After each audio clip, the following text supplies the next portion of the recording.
Education is a passport to the future, for tomorrow belongs to those who prepare for it today.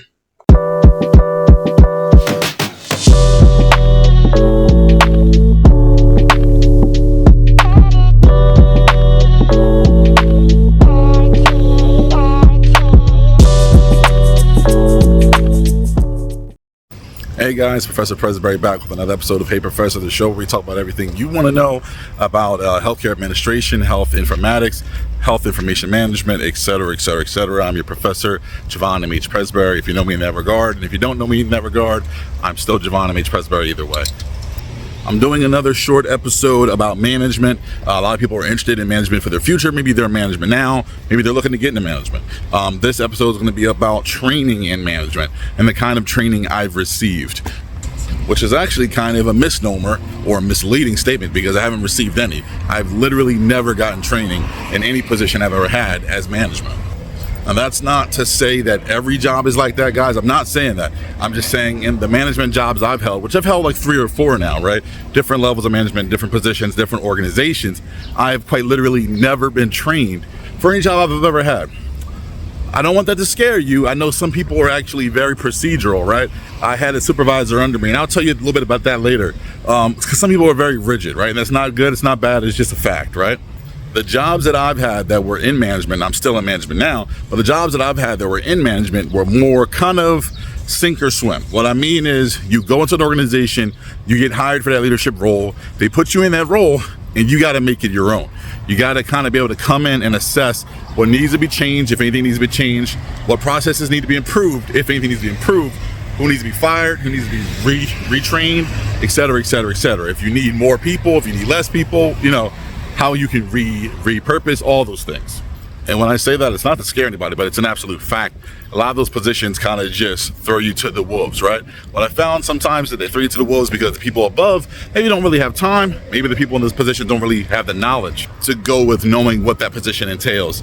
You're going to be the HIM director, HIM manager, you know, the VP of finance, the VP of revenue cycle. They're expecting you to come in and know what you're doing. A lot of times you're not going to get training. Sometimes you are. It really depends on the organization.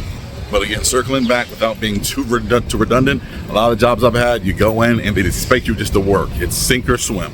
As management, several different factors are key that may be present in you as a person, right?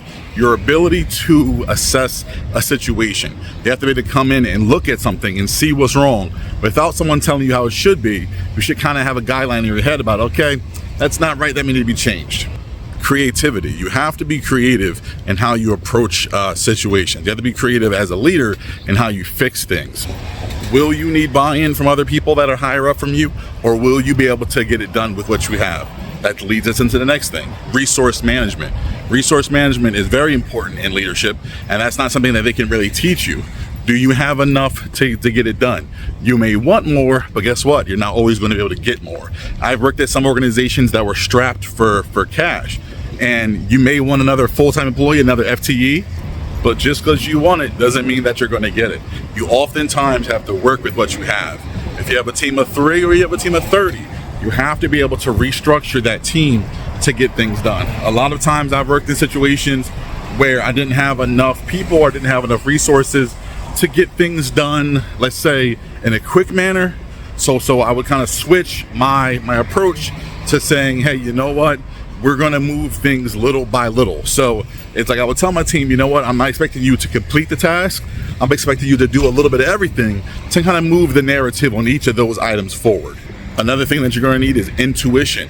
Like I said, it kind of goes back in, right? I've never been trained in any job I had, quite literally. In my second management job, they walked me in front of my staff, which at the time was about 22, 23, 20, 22. They said, okay, you know what? Here's Javon. He's the new manager. Okay, bye. Peace. And they left me.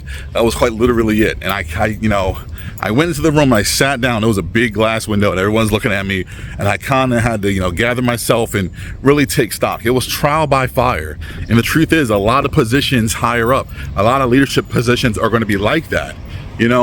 It's not going to be somebody holding your hand. It's not going to be training. It's going to be, can you do this job or can you not do this job? And if you can't, then you got to go. And if you can, well, then, here's how we're going to progress. We're going to move forward. We're going to make positive changes. So kind of circling back to what I said earlier, right? I had hired at one point a supervisor under me. She was great, a great woman to work with, right? But she was very rigid. And that's not saying anything negative about her.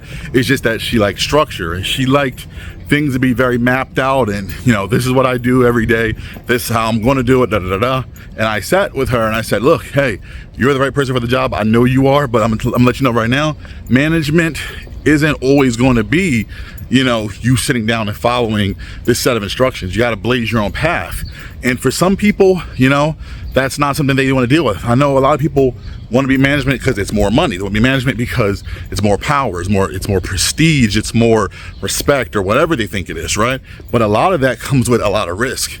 Being manager means that the buck stops with you. When I was a coder, and there was an issue, I would just leave, say, it's an issue, I kick it up to the manager, I'm leaving. You're the manager now. There's nobody for you to kick it up to. Yeah, you have bosses above you, but the expectation is that you're going to figure it out, and that's how it works. So I always tell people, before you go for management, and this is neither good or bad, really assess if you like, being in a situation where you don't really have a lot of set structure. It's up to your imagination and your ability to assess a situation that you can fix. Some people want to come in, they want to do a job that's very, okay, 1, 2, 3, this is what I'm doing. It's not like that. It's nothing like that. So like I said, I always tell people, if you're going to go for management, think about that, because a lot of it's going to be a lot of responsibility, a lot of people looking at you to figure it out. No matter what the answer is, you got to come up with a solution. There's not going to always be a structure. Like I said, it's not going to be every situation, every place, every case, but I've literally never been trained in a management job. I just go in and I do it. And a lot of it is my own creativity. If you're the kind of person that needs a lot of structure in your life, maybe think about the fact that you won't have that, and that may not be a path that you want to go with. Again, not trying to tell you not to. I'm just saying that you got to get used to those differences. Some people don't want to deal with the nonsense, and that's perfectly fine. So again, I'm Professor Javon M.H. Presbury. I enjoy you guys. I'm glad you're here. I'm glad you're watching. Like, share, subscribe, comment. I appreciate it. Have a good one, guys. Bye-bye.